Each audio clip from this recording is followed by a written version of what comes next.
This is way worse than we thought. As following what has been a disastrous stretch of play for the Toronto Blue Jays, we have multiple new reports and rumors dropping, revealing that this Jays hitting situation is a lot worse than it looks on the surface. We're going to break that down and discuss what it means going forward. And things have taken an unfortunate turn. Stay tuned for all that in this episode, folks. Before we get into it, if you're a part of the 70% who aren't subscribed to the channel, this is the place to be for daily Jays content.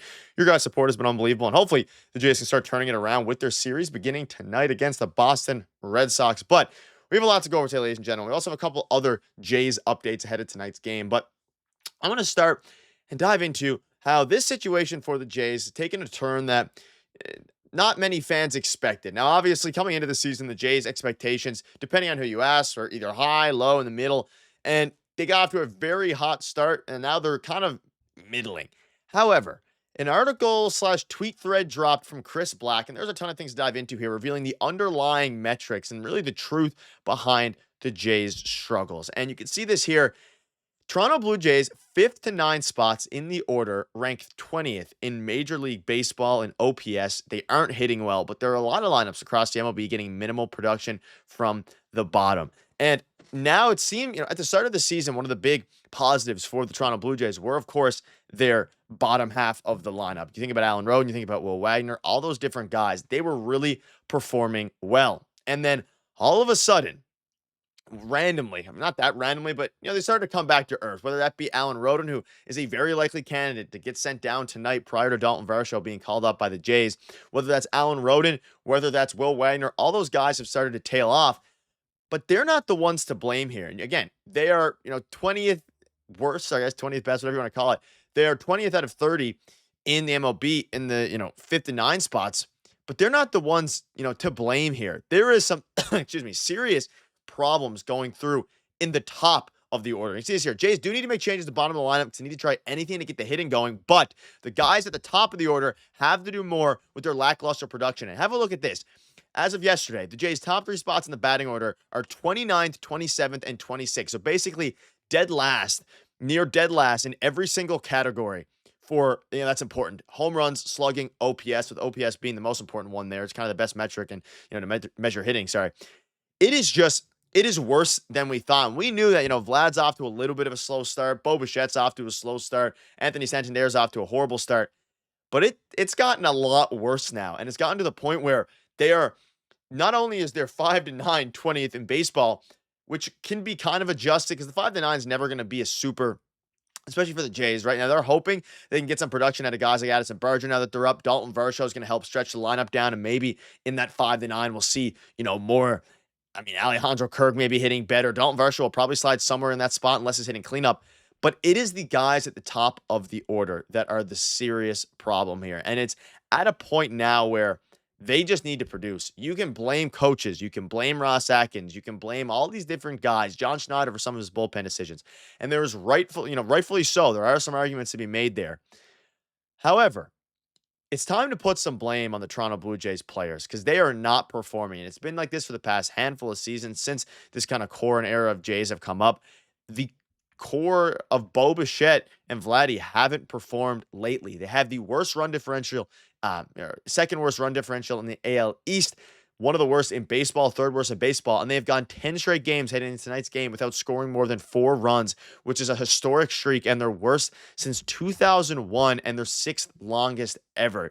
And if you told us this before the season started, it wouldn't have been that crazy of a thought because that this team hasn't been performing well, and you added Santander, who historically is slow in April, and I think ultimately Anthony Santander is going to bounce back. He's going to be better.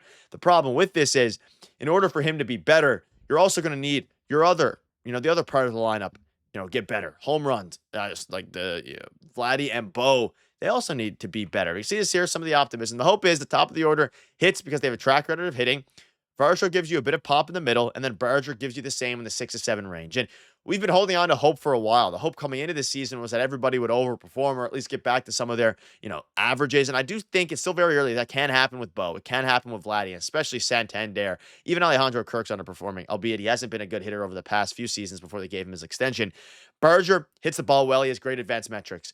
Varsho, he will give you some sort of power and pop is probably the better word in the middle of the lineup. But beyond that, you really have to hope for some of your guys. Like Jimenez has been one of the worst hitters in baseball in the month of April after his hot start. Like he has a track record of not being a good hitter. And you look at a bunch of different things. We know Varsho supposedly going to make his return tonight against the Red Sox. As of the time of recording, we don't know what the subsequent move is. My guess would be Alan Roden. It could be Nathan Lucas.